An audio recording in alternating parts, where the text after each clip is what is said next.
আসসালামু আলাইকুম। দেখতে পাচ্ছেন ন্যাশনাল টিউবস লিমিটেডে একটি নিয়োগ বিজ্ঞপ্তি দেওয়া হয়েছে। এখানে বাংলাদেশের সকল জেলা থেকে নারী এবং পুরুষ উভয়ই আবেদন করতে পারবেন। তো আজকের ভিডিওতে আমরা আলোচনা করব কি কি পদে আবেদন করা যাবে, আবেদন করার যোগ্যতা, কবে আবেদন শুরু হবে এবং কবে শেষ হবে বিস্তারিত। তো বন্ধুরা, ভিডিওটি শুরু করার আগে আপনাদের কাছে ছোট্ট একটি রিকোয়েস্ট, যারা আমার চ্যানেলে নতুন আসেন চ্যানেলটিকে সাবস্ক্রাইব করে বেল বাটনটি অন করে দিবেন এরকম নতুন নতুন ভিডিও প্রতিনিয়ত আপডেট পাওয়ার জন্য। তো কথা না বাড়িয়ে আমরা মূল আলোচনায় চলে যাই। তো আমরা প্রথমে দেখে নেব যে এর আবেদন কবে শুরু হবে। তো দেখতে পাচ্ছেন এর আবেদন শুরুর তারিখ 2/7/2024 সকাল 10টা থেকে এবং আবেদন করা যাবে 31/7/2024 বিকাল 5টা পর্যন্ত। আবেদন করার জন্য একটি ছবির প্রয়োজন পড়বে। ছবির সাইজ হবে 300x300 পিক্সেল এবং একটি স্বাক্ষরের প্রয়োজন পড়বে। স্বাক্ষরের সাইজ হবে 300x80 পিক্সেল। আবেদন করার জন্য একটি লিঙ্ক দেওয়া আছে, এই লিঙ্কে প্রবেশ করে আপনাদের আবেদন করতে হবে। তো আপনাদের সুবিধার্থে আমি ভিডিও ডিসক্রিপশনে লিঙ্কটি দিয়ে দিব, সেখান থেকে আপনারা আবেদনটি করে নেবেন।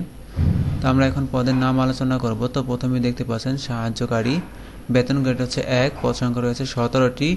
শিক্ষাগত যোগ্যতা প্রয়োজন পড়বে 8ম শ্রেণী পাস, কমপক্ষে 6 মাস মেয়াদি কারিগরি বা ট্রেড কোর্সে মেকানিক্যাল অথবা ইলেকট্রনিক্যাল অতিরিক্ত যোগ্যতা হিসেবে বিবেচিত হবে। এরপর দেখতে পাচ্ছেন অফিস সহায়ক বা বার্তাবাহক, এখানে বেতন গ্রেড হচ্ছে 20, পদ সংখ্যা রয়েছে 60টি। শিক্ষাগত যোগ্যতা প্রয়োজন পড়বে 8ম শ্রেণী পাস। এরপর দেখতে পাচ্ছেন ডাটা এন্ট্রি অপারেটর, বেতন গ্রেড হচ্ছে 15, পদ সংখ্যা রয়েছে 3টি। শিক্ষাগত যোগ্যতা প্রয়োজন পড়বে এসএসসি সহ প্রতি মিনিটে 40 ও 30 যথাক্রমে ইংরাজি ও বাংলা টাইপের গতি থাকতে হবে। এরপর দেখতে পাচ্ছেন জুনিয়র অফিসার অথবা সমমান, বেতন গ্রেড হচ্ছে 11, পদ সংখ্যা রয়েছে 4টি।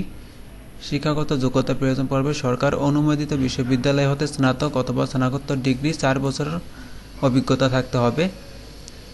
এরপর দেখতে পাচ্ছেন উপসহকারী প্রকৌশলী, এখানে বেতন গ্রেড হচ্ছে 10, পদ সংখ্যা রয়েছে 5টি। শিক্ষাগত যোগ্যতা প্রয়োজন পড়বে ইলেকট্রিক্যাল অথবা মেকানিক্যাল অথবা অটোমোবাইল অথবা পাওয়ারে পলিটেকনিক ডিপ্লোমা সহ 3 বছরের অভিজ্ঞতা থাকতে হবে। এই ছিল পদগুলো। তো আমরা এখন দেখে নেব আবেদন করার জন্য কত টাকা জমা দিতে হবে এবং কিভাবে জমা দিতে হবে। তো এখানে দেখতে পাচ্ছেন পরীক্ষার ফি বাবদ নিয়োগ বিজ্ঞপ্তিতে বর্ণিত ছকে ক্রমিক নং 1-এর জন্য 500 টাকা, টেলিটক সার্ভিস চার্জ বাবদ 58 টাকা সহ সর্বমোট 558 টাকা।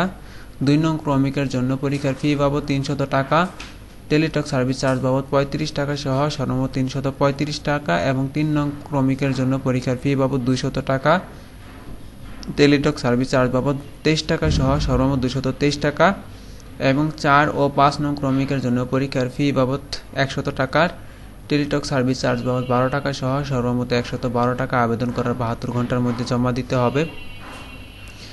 টাকাটি কিভাবে জমা দিবেন? আপনাদের টেলিটক সিমের মাধ্যমে মেসেজ অপশনে গিয়ে লিখতে হবে NTL লিখে স্পেস দিয়ে ইউজার আইডি বসিয়ে সেন্ড করতে হবে 16222 এই নাম্বারে। এরপর আপনাদের আরেকটি মেসেজের রিপ্লাই দেওয়া হবে, সেখানে আপনাদের 8 ডিজিটের পিন নাম্বারটি দেওয়া থাকবে।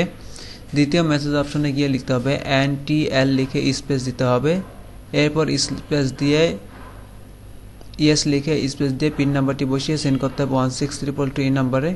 এরপর আপনাদের আরেকটি মেসেজের রিপ্লাই দেওয়া হবে, সেখানে আপনাদের ইউজার আইডি এবং পাসওয়ার্ড দেওয়া থাকবে, সেটি আপনাদের সংরক্ষণ করে রাখতে হবে। পরবর্তীতে যখন অ্যাডমিট কার্ড ডাউনলোডের সময় হবে তখন আপনাদের এই ইউজার আইডি এবং পাসওয়ার্ড ব্যবহার করে আপনাদের অ্যাডমিট কার্ডটি ডাউনলোড করতে হবে। তো এই ছিল আজকের মূল আলোচনা। তো আশা করছি আজকের ভিডিওটি আপনাদের ভালো লেগেছে, আর ভিডিওটি ভালো লেগে থাকলে অবশ্যই চ্যানেলটিকে সাবস্ক্রাইব করে দিবেন।